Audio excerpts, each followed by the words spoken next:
November 30th, 2021. COVID was still showing its ass. Computer science was defiling mine. The NYPD invaded Yorkshire. Trump blamed Joseph Gordon-Levitt for COVID. And Tosin Balogun encountered Spotify Wrapped for the first time. We didn't get Spotify in Nigeria until a handful of months later. And while what I'm about to tell you isn't necessarily embarrassing, I'm going to be embarrassed nonetheless. AJR everywhere. Needless to say, when I saw it, I was left bamboozled. I was an AJR fan at the time, sure, but number one? Over Kendrick? Over Alec Benjamin? Who let those liberal ferrets get so high on my most listened? So there I crouched, wiping my sizable ass with one hand and looking at my Spotify Wrapped with another.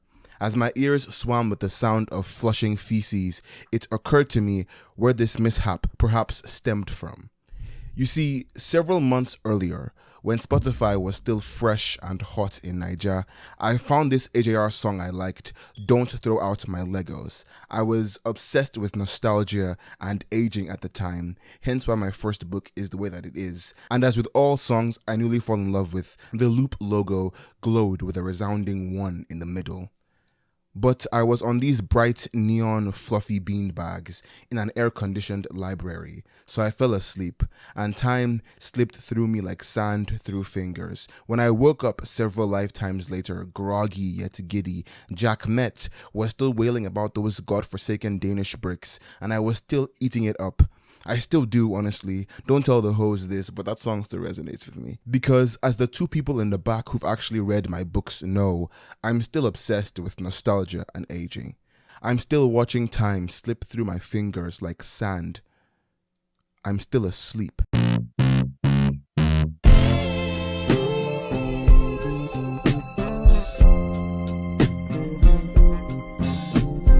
For those curious as to what variant of insufferable I was in 2021, here are my top songs from that year. Bask in the vacuum where taste should have been. Know that my first novel was written almost exclusively to these songs, and then by said novel regardless. But I don't want to say that I'm obsessed with nostalgia exactly, because that isn't true. I'm actually rather disgusted by people who define themselves by the past. Whether that be teenagers who dress like it's 2003, or old heads who refuse to listen to Die Lit, there are few things more distasteful than people who find themselves unable to plant roots in the present. Over the course of this video, you will hear a series of many beeps. I'm in a different room recording. This room has a very loud detector. I'm not going to fix it. Ignore it. Let's move on. Okay. What interests me is the manner by which the present becomes nostalgic. I'm not particularly worried about my Legos, but I'm worried about throwing out my books. I'm worried about throwing out my friends, or more accurately, my friends throwing out me. I'm constantly looking ahead at a murky future and placing my own pessimistic will over it, like a cloak. I tend to imagine the present and the future in hindsight. I'm obsessed with what fragments of my now will look best and worst in the rearview mirror. This is my Spotify Wrapped for 2022. Don't judge me, he made Ghost Town and he was only a little bit of a bigot at that time. If we look back at that year, we have the release of Elden Ring, Earl Sweatshirt dropped Sick, Trump flew to New Mexico to connect with the people of Puerto Rico, Tupac and Candace Owens expressed their endorsement for this is my Spotify Wrapped for 2023. I'm much more proud of this one. I had a total of about 136,000 minutes listened, about 20,000 more than last year. 136,000 minutes. 136,000 minutes. All that time, and I couldn't even get my Tupac and Candace Owens joke out. Why does time lie to us? Why can this objective metric just decide to be untrue? I know there are 365 days in a year. But the life that was lived in those intervals was so voluminous. How could they barrel past me like that? What do you mean 2023 was almost 2 years ago? What do you mean I was 18 when Earl Sweatshirt dropped Sick? I'm 21. Is this how it's always going to be? Is time always going to keep shrinking exponentially? What if I'm not ready for AJR to become nostalgic? What if I'm not ready for Earl to become a hip-hop veteran? What an annoyingly privileged way to realize how small you are. I thought I was wasting my youth with dreams of becoming a famous novelist, but now I'm like, what youth? I'm wasting my adulthood on these dreams. I'm wasting my life on these dreams. Fuck. Should I have stuck with computer science? I hated computer science. I was miserable and depressed nearly every day, but I know people whose futures have already crystallized. Am I too old to be writing video essays about Spotify and the inevitability of death during my journalism class? Also, what the hell am I doing in a journalism class? I found out what an electoral college was about 2 weeks ago. As of writing this, I knew what it was before I voted. That's a lie. But I knew what it was after I voted. Okay, all right, never mind. Don't worry, I voted for Kamala, I swear. Over the summer, I worked in a retirement home / hospice as a receptionist. It was a decent gig. Pay wasn't much and there were way too many hours, but I didn't really have much to do, so I couldn't really complain. Well, I could complain a little, mostly about the old people that I had to deal with.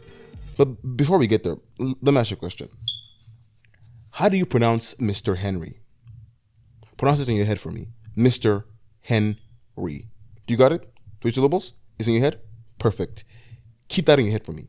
Mr. Henry, keep it in your head. We'll circle back for in a minute. Story time. At my job, every week on Tuesdays, the activities coordinator and or her assistant would arrange bingo for the residents. You probably don't need me to tell you this, but in America, for some reason, bingo is like crack cocaine for people over the age of 60. They genuinely start tweaking if they don't have it for over a week. I'm talking eyes rolling back, drooling, twitching. I think once you reach that age, the thing in your brain that makes you a tolerable person to share the highway with is exchanged for the thing in your brain that makes you stretch / stain your khakis when you hear a jaded woman in her 30s yell, bingo. One lady in our care, for the sake of security, her name was Cynthia, walked up to me and was like, Tosin, what's today? And I was like, the 7th. And she said, no, the day. And I said, oh, Tuesday. And then she frowned and said, so when is bingo? And I said, today. She sulked a little and said, did I miss it? And I went, yeah, it's at 3, sorry.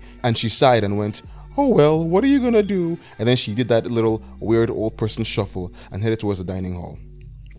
I liked Cynthia. She was nice to me. She came back 15 minutes later, looked at me, then at the notice board, and was like, Tosin, what's today? And I said, the 7th. And she said, no, the day. And I said, oh, Tuesday. And she frowned and said, so when is bingo? And I said, today. She sulked a little and said, did I miss it? And I went, yeah, it's at 3, sorry. And she sighed and went, oh well, what are you gonna do? And then she did that weird little old person shuffle and headed towards the dining hall. She came back 20 minutes later. Young man, what's today? And I said, the 7th, Cynthia, the 7th. And she said, no, the day. And I said, Tuesday. And then she frowned and said, so when is bingo? And I said, today, Cynthia, it already happened. She sulked a little and said, did I miss it? And I went, yes, like I said, it happened at 3. And she frowned and went, I'm sorry, what was your name again? I told her my name. She borrowed my pen and wrote it on her wrist. Permit me. I imagine my name scribbled shakily into her wrist and mind were washed away by the time she climbed out of that shower and rested her head on that pillow. I imagine this because she asked me what my name was the next day, and the day after, and the day after, and the day after. Like I said, it was a good gig. I basically had to answer a few calls a day and once a month to do some data entry. So with all that time, I worked on my novels, poetry, wrote an experimental short story. My Kendrick video that people liked so much was written while working there. Most notably, that job was where I first listened to Pink Floyd's The Wall. It probably won't be on my Wrapped on account of consistently having over 100,000 minutes per year. They are a drop in the bucket, but they opened my mind to the world of rock. I'd listened to the genre before. I like Gene Dawson, and Ants From Up There is one of my favorite albums ever. But I would go on to listen to Dark Side of the Moon and In Rainbows and American Idiot and OK Computer, and actually just a few hours before I'm recording this right now, Wish You Were Here by Pink Floyd, and that's a masterpiece. Oh my god, 10 out of 10. I also listened to The Death of Slim Shady in the job, but I'm okay with some memories passing me by. My point is that all the music I consumed in those 2 months All the life that was lived in those sounds and those words, what felt like several lifetimes, in my hindsight, was a blip. And for Cynthia, in her present, it was still a blip.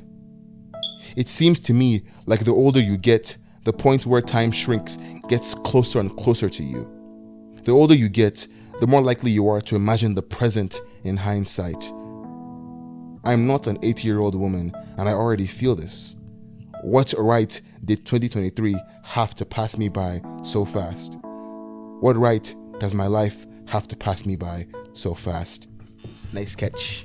Oh no! I will point out, Alzheimer's is not a metaphor to bestow wisdom on overly contemplative Nigerian men in their 20s. It's tragic, and Cynthia was the sweetest, kindest, most surprisingly not racist-est person I'd met in a while. It just tripped me up, because if our grip on time is so loose, then what's the point? Spotify Wrapped is here, and I haven't even gotten the chance to digest this year already. Spotify Wrapped is here, and I still haven't figured out what the hell I'm doing. It's like I'm full-on sprinting in place, an old Hanna-Barbera cartoon going nowhere. At that job, this woman came up to me and was like, "I'm here to pronounce Mr. Henry." And I was like, "Bitch, it's 3 syllables. You pronounce it right there. It's perfect. Henry." And she was like, "What?" And I was like, "What?" And it landed in my chest like fists of thunder in warm soil. She meant pronounce Mr. Henry as dead. This Mr. Henry was dead.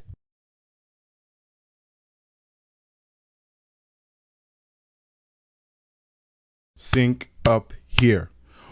Nigga, get loud or something. I suspect I actually hate the way this camera is shot right now. I feel like it's reminiscent of like some ordinary gamer, that nigga, and I think that person like but it's an interlude, so who cares? We're gonna roll with it. We're gonna roll with it. I didn't really want to write this interlude because I felt this essay was already long enough, but I'm reading David Foster Wallace for the first time, and it's making me discover that if I allow myself to sit still for a moment, I generally have more to say than I originally anticipate. I used to be scared of this. My ADHD essay was severely cut down from its original length, and the one about evil internet men that I made with Tala is still yet hated by me, but for its length and meandering. But regardless, I wanted to take this moment and talk about a book that made me warmer to the idea of this video, but primarily also to the idea of working at a hospice. And it's a long name. And every morning the way home gets longer and longer by, of course, Frederick Bachman. I hope this isn't becoming a habit of mine, but I'm going to read you a passage. I bookmarked it, right? I did. Good job, Tosin. Yay. She stood in front of him with January in her hair, and he was lost. She was the first person in his life that he couldn't work out, though he spent every minute of it after that day trying. I always knew who I was with you.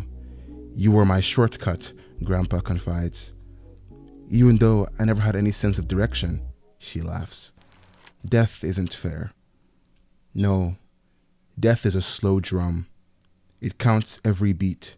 We can't haggle with it for more time. Beautifully said, my love. I stole it.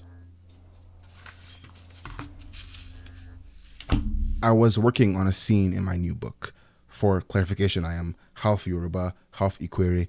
Look it up if you're confused. And I wanted to know how traditional Ikwere people respond to certain stimuli, namely remorse. So I asked my mom. It was so simple, so automatic. Once I realized I could do it, my subconscious saw it no differently than reaching for a spoon to pop out the lid of a can. My mother, and all her many decades of living, loving, hurting, learning, momentarily reduced to a passing resource because global interest and thus online knowledge of West African ethnic groups is so diminutive. And then, as I was merrily clicking and clacking away, it once again occurred to me, mercilessly, that my mother will not live forever. There will come a time when I will need her. For big things, yes, but for mundane things, like questions of how Ikwere people apologize for their young. And there will come a time when I reach in my drawer for my spoon, and my hands, stubbornly, obstinately, will be empty. There is no AJR song, no matter how much they cry about Legos, that can make sense of such an unacceptable yet proudly irrefutable fact. Mr. Henry was not a symbol for all dead people everywhere. He was a person, but I didn't know him. He was only ever a body beneath a white cloth to me. I can't look away from the fact that they will have to pronounce all of us. My mother, unlike most middle-aged West African women, is actually semi-comfortable talking about death. She will often submit to me, like Bachman submits to me, that I, metaphorically speaking, I know some of you clowns don't read, have a tendency to sit watching minutes and seconds of the songs I press play on inch towards their conclusion, rather than just listening to the actual songs. How innocuous, how mournful.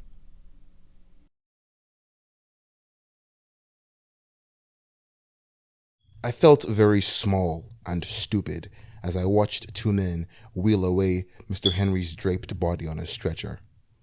How insignificant my woes were, how abysmally tiny we were, next to the monolithic sand dunes of time. I met the gaze of Cynthia as they wheeled Mr. Henry out the door. She glanced back at the body and then turned her full attention to me. "I'm sorry," she said. "What was your name again, young man?" I didn't know Mr. Henry.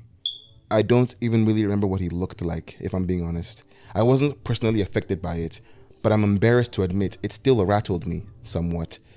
Though, of course, I didn't feel those vibrations in their entirety back then. It took hindsight. It took the passage of time, shrinking my memories, before I could fully wrap my hands around that dread. When I first got the job, I hated it. The idea of a place you send your elderly to was so foreign to me. We have them in Nigeria, sure, but for the most part, we place our elderly on a glorious pedestal. Too much to do that. We either let them live with us or get them their own place with the caretaker. As a Nigerian, to me, a retirement home was like sending a machine that is no longer operational to a place where they can rust without you having to look at it. It seemed wrong to my little mind. I grew very depressed by the drooling men in wheelchairs and the sound of my name slipping out of people's memories. I was going to quit after my first day, but I decided against it. I needed the money. I only ended up working there for about a month and a half, but things changed for me when I wasn't looking. Cynthia introduced me to Bob Seger. Against the Wind became one of my favorite songs ever. I recommended her a Frederick Bachman novel, and she wrote it on her hand. I learned some of the names and fragments of stories of the residents. I got to know Mr. Henry's daughter a little. I saw people pee on themselves and laugh about it. I saw Cynthia jokingly ask me if a sleeping roommate was still alive. I saw bingo games. I saw withered men bellowing about the Olympics. I saw women in their 80s be courtyard bullies to other women in their 80s. I saw people develop crushes. I saw people wait for family members that were never coming. I saw people remember they loved baking. I saw birthdays and falls and dancing and cornhole and fireworks. I saw life, despite itching to escape, forced to sit down with the rest of us and watch stories continue to unfold, unbothered by twitching legs and ticking clocks. And so when it was Mr. Henry's time, I felt a vacuum where much of anything should have been. I was listening to Zach Bryan's Pink Skies when they wheeled him out. I didn't mourn him. I didn't know him. But I mourned the retirement home losing a sliver of its life, a sliver of its story. It happened in that place where time seemed eager to be snuffed out like a candle flame. Life happened. Because as easy as it was to imagine that the passing minutes were a wrinkled blip for Cynthia, she took things slower than I ever did. I don't know what happened to her. I don't know what has or had become of her story. I just know in my last week there, the week where, unbeknownst to any of them, I was going to leave without a 2 weeks notice, she walked up to me and smiled widely. She took a long, slow breath. The clock behind her ticked loudly, impatiently, a metronome she couldn't care less about. "Tossin," she said, tapping her temple. I remembered this time. This is my Spotify Wrapped for 2024. My albums of the year were The Great American Bar Scene by Zach Bryan, I know he's a freak, sue me, and Shadowbox by Mavi. I fell in love with Pink Floyd and Radiohead this year. I fell in love with country and folk and shoegaze this year. I listened to Andrew Montana and began a new novel. I looped Oak Island while slipping 80 on the interstate, windows rolled down. I discovered I liked New Jeans. I discovered I liked Bob Dylan. I was sampled on a Mavi album, underwhelmed by a Kendrick album, enjoyed Tierra Wax album, fell in love on the highway, listening to Ariana Grande, grew sick of love on the highway, listening to Joji. I met a woman named Cynthia this year. I listened to her. She told the same story over and over. She would stop me while I was working, inches before a deadline, and just chew my little ear off. But I didn't mind. Some stories, I found, are too important to be encumbered by a thing as pedestrian as time.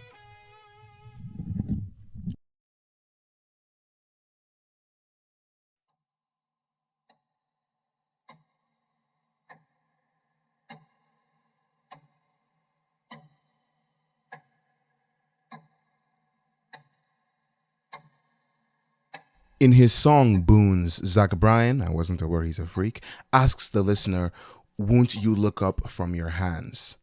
I've been trying to slow down time with this death grip for so long, I didn't realize I'd been staring at said death grip instead of the time slipping through it. It's been there, one beat at a time. I've been listening to the ticking of that clock, but that clock has not been listening to me. It gave me time to throw out my Legos, just not to mourn them. I won't lie, I can write all the navel-gazing nonsense I want, but I am still a small man. I wonder what my Spotify Wrapped will be next year. I wonder when next year will become this year. I wonder what will become of me. I wonder how they will pronounce Mr. Tosin. I wonder how they will react. I wonder what sliver I will take with me. I wonder if I'll be ready, if I'll have sold that book, held that woman. Mostly, these days, I wonder what song I'll be playing next. That's better. Are we done? Are we fucking done? Oh my fucking god, thank god. Yeah. Buy my books, nigga, please. I need the money.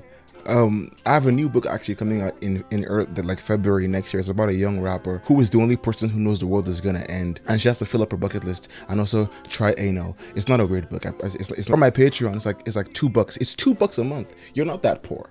Okay, I'm begging. No, I'm wilding. I'm my bad. Yeah, my throat hurts. My throat, it hurt. I'm in pain, physical pain. Shut up, bitch. Okay. Because I'll actually kill myself if you want recording on God, I will.